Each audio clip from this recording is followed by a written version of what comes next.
हरनाई में फोर्सेज और दहशत गर्दों में फायरिंग का तबादला। दहशत गर्दों की संजावी रोड पर मुसाफिर गाड़ियों को रोकने की कोशिश पर फोर्सेज की जवाबी कार्रवाई। फायरिंग के तबादले में एक दहशत गर्द जहन्नुम वासिल एक जख्मी हो गया। ISPR के मुताबिक फोर्सेज के बरवक्त जवाब ने दहशत गर्दों के मजमूम अजायम को नाकाम बना दिया। इलाके में दहशत गर्दों के खात्मे के लिए सैनिटाइजेशन ऑपरेशन। फोर्सेज कौम के साथ मिलकर बलोचिस्तान के अमन को सबूताज करने की कोशिशें नाकाम बना देंगी।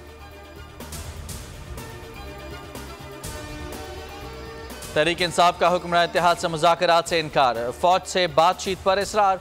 शहरियार आफरीदी के बयान से सियासत में हलचल। साद रफीक का रद्द अमल, कहा आखिरकार बिल्ली थैले से बाहर आ गई। बयान का मतलब है NRO मिल जाता तो 9 मई की जरूरत पड़ती ना सिविल बालादस्ती का ड्रामा रचाना पड़ता। डट कर खड़ा खोखला शख्स हमेशा एक हाथ गिरेबान और दूसरा पांव पर रखता है। अली अमीन गंडापुर शिद्दत पसंद जहनियत का मालिक है।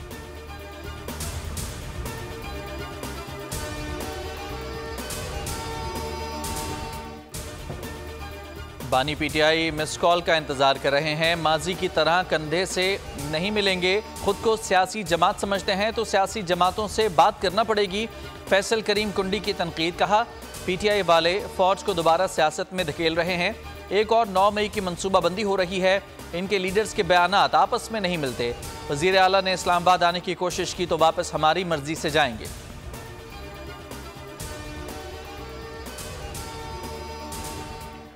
अली अमीन गंडापुर के मुतनाज़ बयान पर रद्द-ए-अमल आने का सिलसिला जारी। तर्जुमान पंजाब हुकूमत अज़मा बुखारी का रद्द-ए-अमल, बोली मरियम नवाज से मुतालिक अली अमीन गंडापुर पहले भी ज़बान दराजी कर चुके।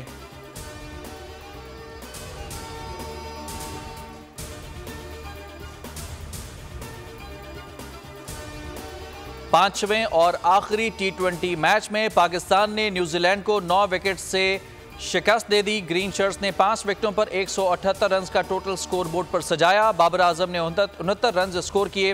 फखर जमान ने बर्क रफ्तार 43 रन का इजाफा किया। सीरीज में कीवीज और पाकिस्तान 2-2 मैच जीत गए। एक मैच बारिश की नजर हुआ। सब्सक्राइब करें और बेल दबाएं ताकि कोई खबर रह न जाए।